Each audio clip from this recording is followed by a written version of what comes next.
أعوذ بالله السميع العليم من الشيطان اللعين الرجيم.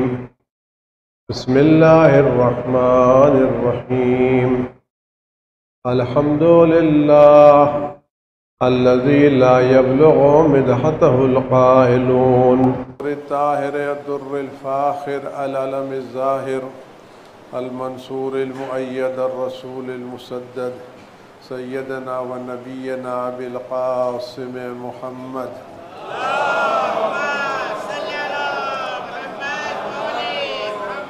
وعلى آله الطيبين الطاهرين المعصومين الذين أذهب الله عنهم الرجس وطهرهم تطهيرا.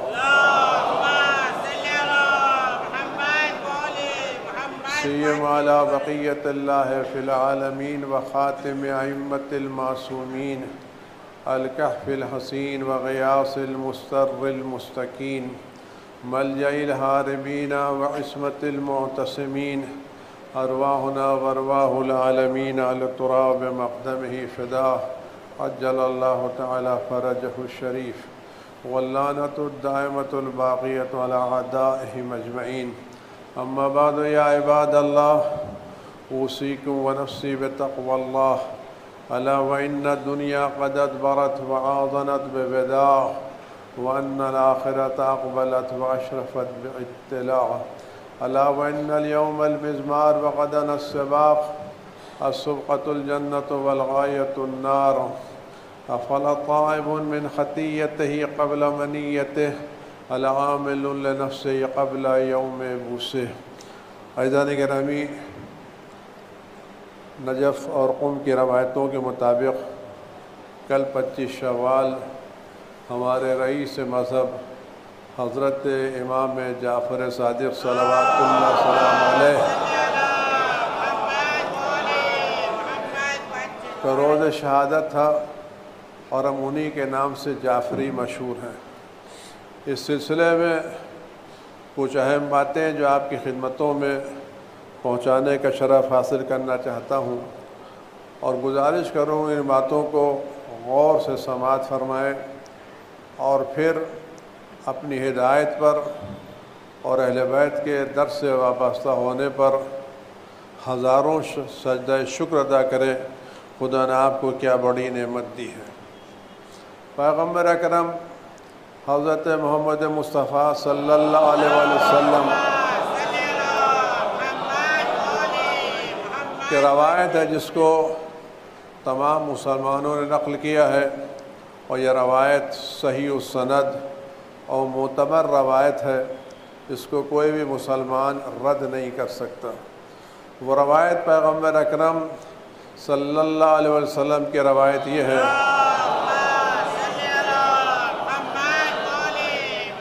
میں تمہارے درمیان دو گنا قد چیزیں چھوڑے جاتا ہوں، ایک اللہ کی کتاب قرآن اور ایک میرے اہل بیت اور میری اطرت.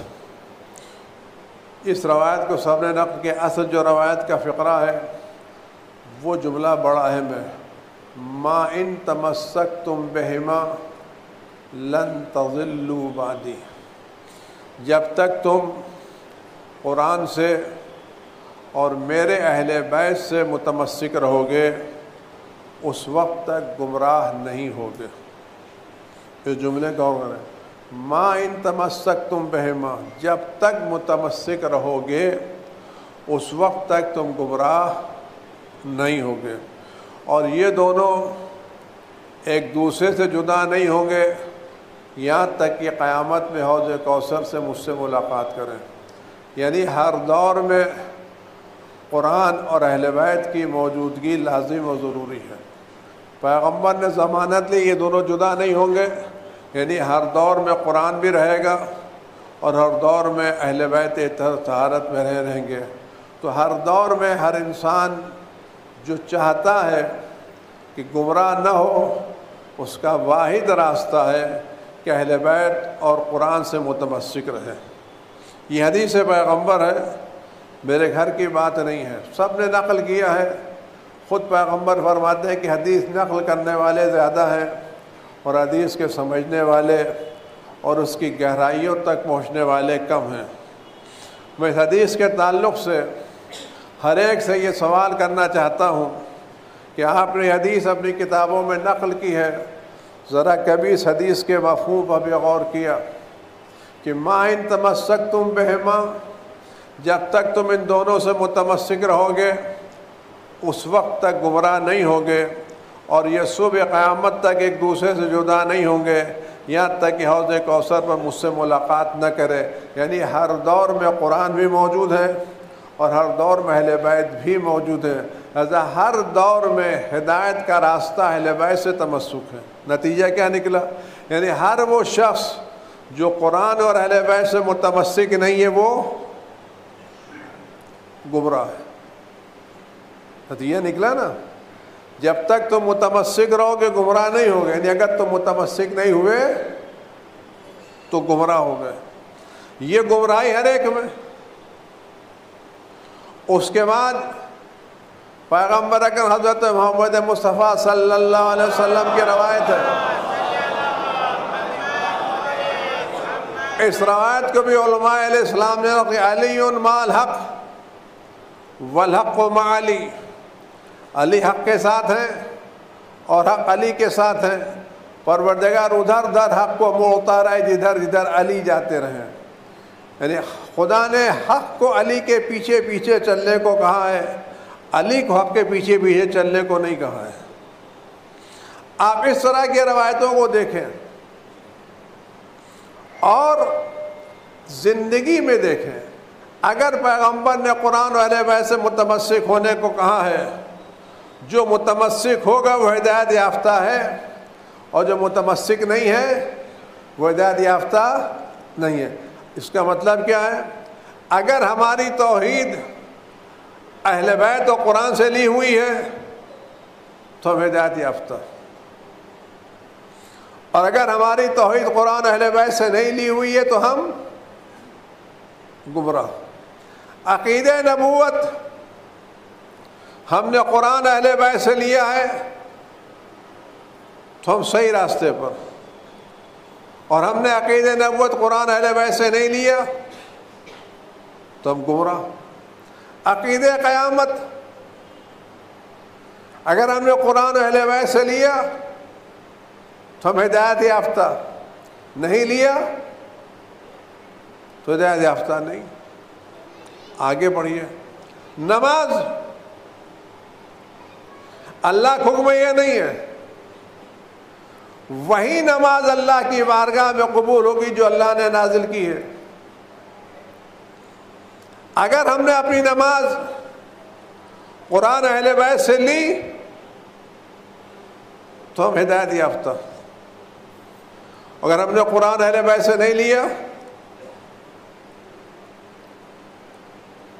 آپ غور کریں لوگوں نے اہل بیت کے ساتھ کیا تعصب کیا ہے۔ امام صادق علیہ الصلوۃ والسلام کا دور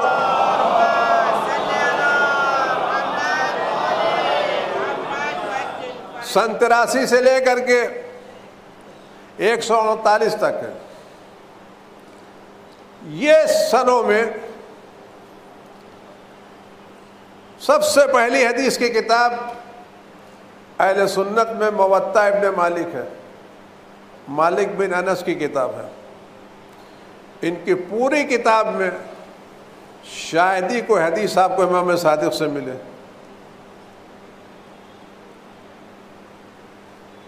کیوں؟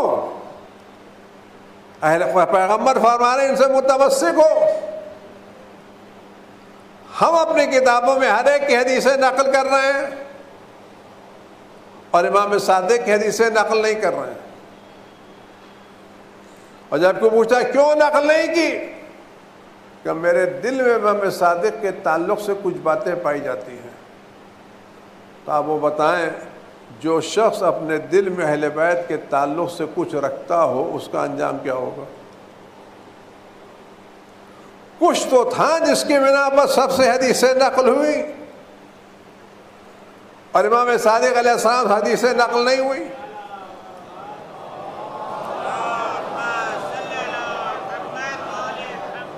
میں کسی پر تنقید نہیں کر رہا ہوں، آپ غور کریں، یہ تمام حدیث کی کتابیں جو لکھی گئیں یہ 99 سال کے بعد کی ہیں۔ پیغمبر کا انتقال سن 11 ہجری میں ہوتا ہے، تو اگر آپ 99 میں رکھیں تو 88 سال تک حدیثیں نہیں لکھی گئیں۔ آپ کسی بات کو 2-4 مہینے نہ دہرائیے تو بات آپ کے ذہن میں پوری رہتی ہے، آدھی رہ جاتی ہے۔ ایک آدمی نے قرآن حفظ کیا، مہارت حاصل کی، 5-6 سال قرآن پڑھنے کو نہ ملے تو کیا پھر پورا قرآن یاد ہوگا؟ 88 سال کے بعد حدیثیں لکھنا شروع ہوئی تو کتنی حدیثیں آئیں گی؟ اور 88 سال کے بعد یعنی سن 99 عبدالعزیز کے زمانے میں جو حدیثوں کو لکھنے کا دور شروع ہوا تو اس دور میں جو حدیثیں لکھی گئیں، آپ بتائیے سب سے معتبر ذریعہ کون تھا؟ جن لوگوں نے حدیثیں لکھی ان میں سے کسی ایک نے پیغمبر کا زمانہ نہیں پایا۔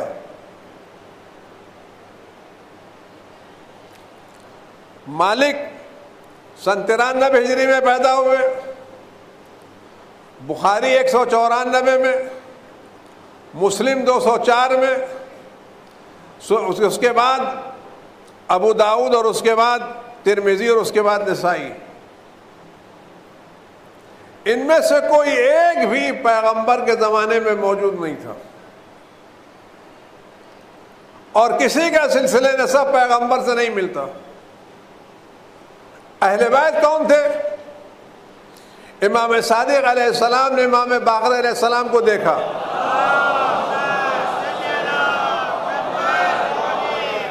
انہوں نے امام باقر سے براہ راست علوم نبوی حاصل کیے۔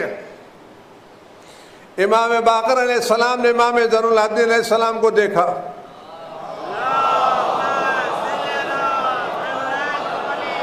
انہوں نے امام زین العابدین علیہ السلام سے براہ راست علوم نبوی حاصل کیے۔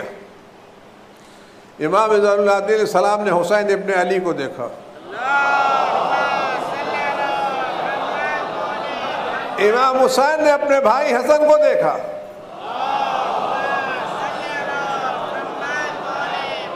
انہوں نے علی ابن ابی طالب کو دیکھا، اور ان تینوں نے رسول خدا صلی اللہ علیہ وآلہ وسلم کو دیکھا۔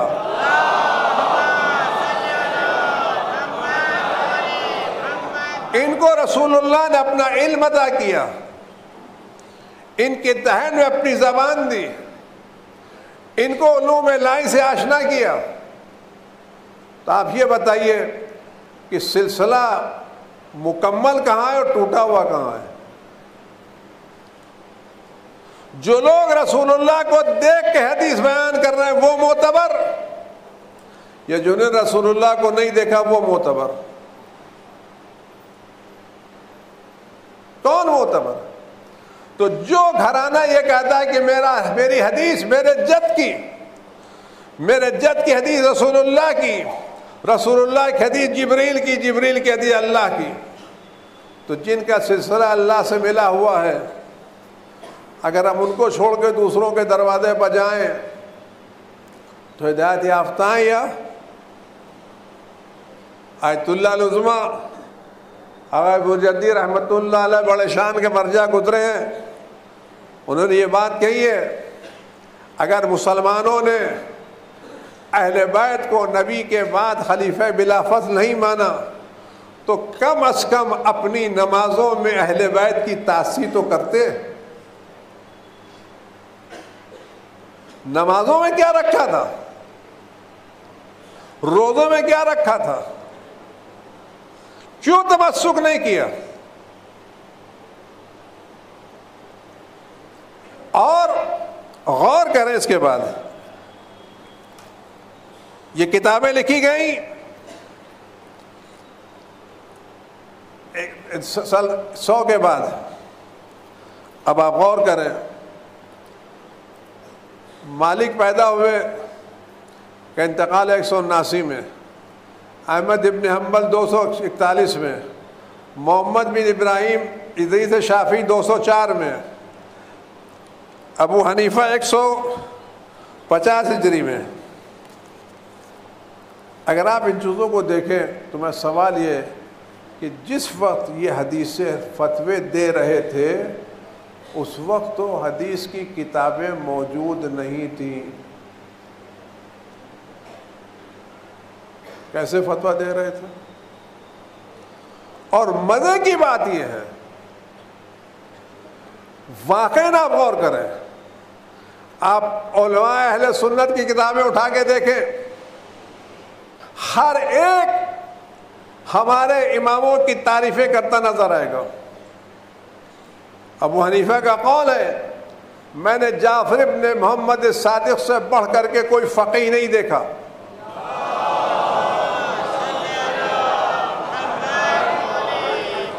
اپنے زمانے میں سب سے زیادہ پڑھے لکھے امام جعفر صادق.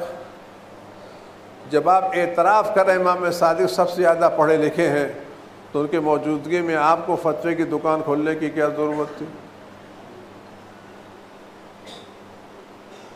کیا ضرورت تھی؟ جب کوئی بڑا ڈاکٹر موجود ہے تو جونیئر رجوع کرنا چاہیے نہیں کرنا چاہیے؟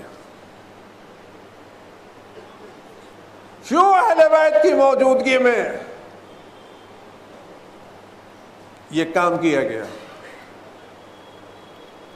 اور آپ کتابیں اٹھا کے دیکھ لیجئے، ان تمام حدیث کی کتابوں میں آپ کو سب سے کم حدیثیں اہل بیت کی ملیں گی. وجہ کیا بتاتے ہیں؟ بڑی عجیب وجہ بتاتے ہیں کہ اہل بیت جب بیان کرتے ہیں کہتے ہیں ہم نے کتابوں سے لیا ہے، ہم نے رسول اللہ سے سنا ہے، اور ہم بقیہ صلی نے فلانے فلانے فلانے فلانے فلاں سے سنا ہے. تو یہ فلانے فلانے فلاں سے سنا ہے تو یہ فلانے فلانے فلانے کتنے معصوم ہیں، کتنے معتبر ہیں؟ امام صادق کیا فرماتے ہیں؟ مجھ سے میرے والد نے، ان سے ان کے والد، ان سے ان کے والد، ان سے ان کے والد نے. تو یہ معصوموں کے سلسلے سے روایتیں نقل کرتے ہیں. آپ معصوموں کے سلسلے کی روایت کا آپ قبول نہیں کرتے. امام رضا علیہ السلام نے جب حدیثیں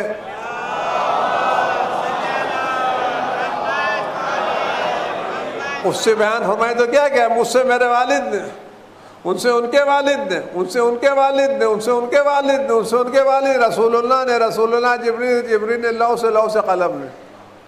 تو یہ سلسلہ ہے یا نہیں؟ یہ سلسلہ صرف حدیث قدسی سے متعلق تھوڑی ہے. اہل بیت کی ساری حدیثیں اسی سلسلے کی ہیں.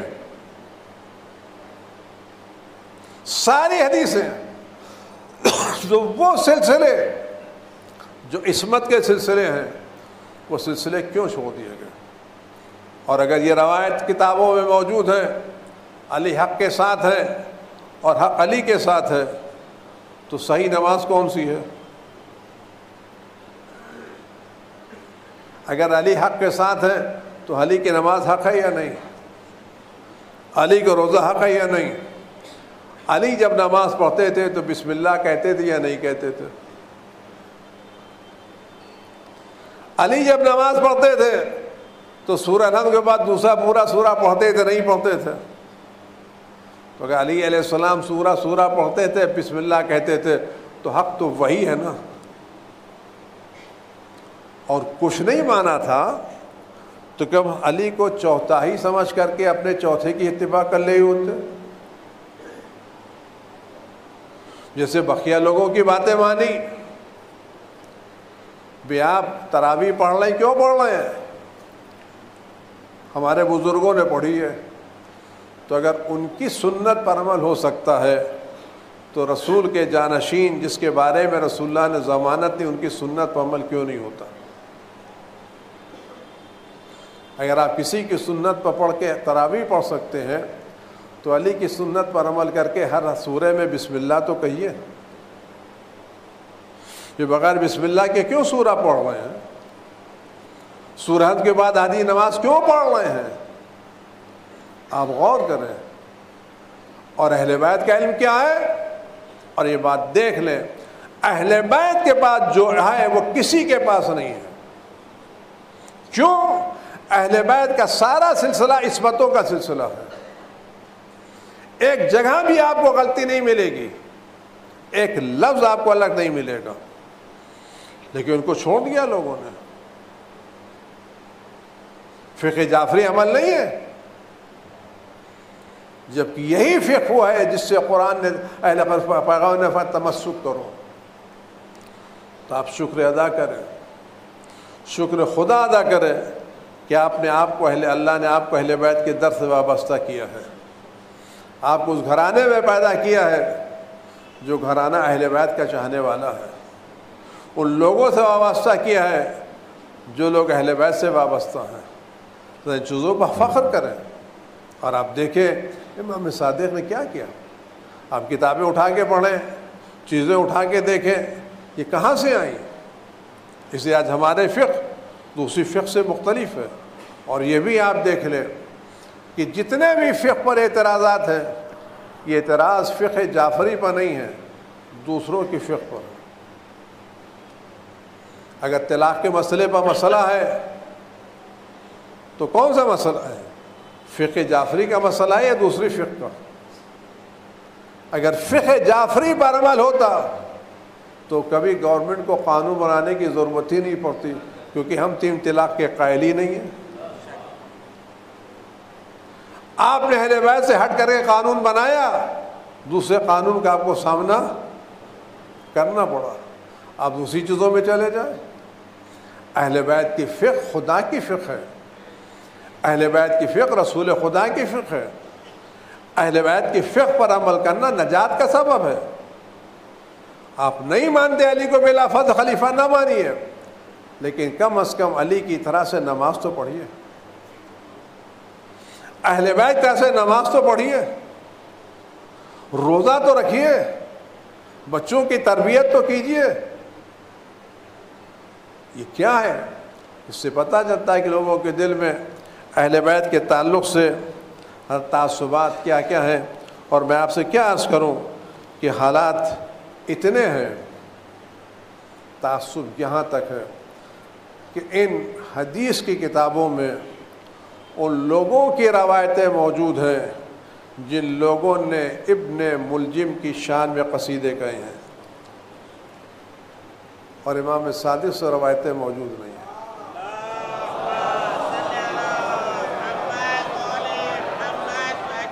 اب میں کیا کہوں جن کی نظر میں ابن ملجم کی تعریف کرنے والا معتبر ہو اور اہل بیت اطہار معتبر نہ ہو. ہم اس تعصب کو کہاں لے کر کے جائیں؟ ہم اس دشمنی کو کہاں لے کر کے جائیں؟ آپ شکر ادا کریں، خدا نے آپ کو اہل بیت کے در سے وابستہ کیا ہے. اور کوشش کریں اپنے مذہب کی حقانیت کو سمجھیں، اپنے آباء و اجداد کی محنتوں کو سمجھیں، اور اس دور میں اپنے بچوں کو اس فقہ پر ثابت قدم رہنے کی توفیق عطا کریں تاکہ خدا بند عالم ہمیں صحیح راستے پر چلائے اور ہم مطمئن ہیں ہماری نمازیں امام صادق کی، ہمارے روزے امام صادق کے، ہمارا حج امام صادق کا، ہمارا عمرہ امام صادق کا، ہماری زیارتیں امام صادق کی، اور امام صادق کا رابطہ رسول اللہ سے. تو ہمارا رابطہ وہ ہے جو معصوموں سے ہوتے وقت خدا تک پہنچتا ہے. بقیہ کا رابطہ کس سے ہو کے پہنچتا ہے وہ خدا بہتر جانے. شکر ادا کریں ہم وہ نمازیں پڑھ رہے ہیں جو امام صادق پڑھتے تھے، ہم وہ روزہ رکھ رہے ہیں جو امام صادق رکھتے تھے، ہم وہ حج کر رہے ہیں جو امام صادق کرتے تھے، ہم اس طرح سے زندگی گزار رہے ہیں جو امام صادق گزارتے تھے. اور جب امام صادق کے راستے پر چلے ہیں تو دنیا میں کوئی ہے جو کہہ سکے امام صادق کی نماز قبول نہیں ہوگی؟ کوئی ہے جو کہہ سکے امام صادق کے راستے پر چلنے والا جنت میں نہیں جائے گا؟ ہے کسی میں مجال جو انکار کر سکے امام صادق جنت میں نہیں جائیں گے؟ تو جن اعمال کی بنا پر امام صادق ہم ہی اسی راستے پر چل رہے ہیں، نہ شکر ادا کیجئے۔ خدا بند عالم نے آپ کو جعفری بنایا، امام صادق کا چاہنے والا بنایا، ان کی امامت پر ثابت قدم رہنے کی توفیق دی، اور دعا کیجئے اس راستے پر ہمیشہ ثابت قدم رہیں اور پل بھر کے لیے ہم راستے سے جدا ہونے نہ پائیں۔ اعوذ باللہ من الشیطان الرجیم، بسم اللہ الرحمن الرحیم، قل هو اللہ احد اللہ الصمد لم یلد ولم یولد ولم یکن له کفوا احد۔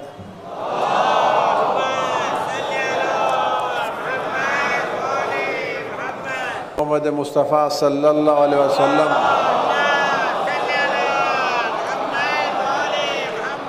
کہ روایت ہے مسلمان وہ ہے جس کی زبان اور جس کے ہاتھ سے دوسرے لوگ محفوظ رہیں۔ مسلم یعنی صلح کرنے والا، مسلم یعنی امن پسند۔ مسلم نام اس لیے رکھا گیا ہے کیونکہ خدا کے سامنے تسلیم ہو جانے والا۔ لہذا ہر وہ جگہ جہاں اس کے خلاف کوئی کام ہو رہا ہے اس کا کوئی تعلق اسلام سے نہیں ہے، وہ دہشت گردی کے حملے ہوں یا کوئی بھی حملے ہوں، اس کا کوئی تعلق اسلام سے نہیں ہے۔ اہل بیت کی سیرت کیا ہے؟ اہل بیت نے ان لوگوں کے ساتھ اچھا سلوک کیا ہے جو ان کو قتل کرنے کے لیے آئے تھے۔ ابن ملجم کو مولا نے مہمان رکھا، شبر کو مولا کے شبر کا علاج کیا۔ جو مغلہ جنگ جمل سے واپس آ رہے تھے تو وہ تمام لوگ جنہوں نے جنگ جمل بھڑکائی تھی وہ کمرے میں بیٹھے ہوئے گالی دے رہے تھے۔ مولا کہنے لگے سب کو معلوم اس کمرے میں کون کون ہے، لیکن اب یہ میدان جنگ میں نہیں رہتا، میں ان پر تلوار نہیں چلاؤں گا۔ گزر رہے گالیاں سن رہے کہ نہیں۔ یہ کیا ہے؟ جب تک دنیا میں اہل بیت کی تعلیمات عام نہیں ہوں گی اس وقت دنیا سے دہشت گردی کا خاتمہ نہیں ہوگا۔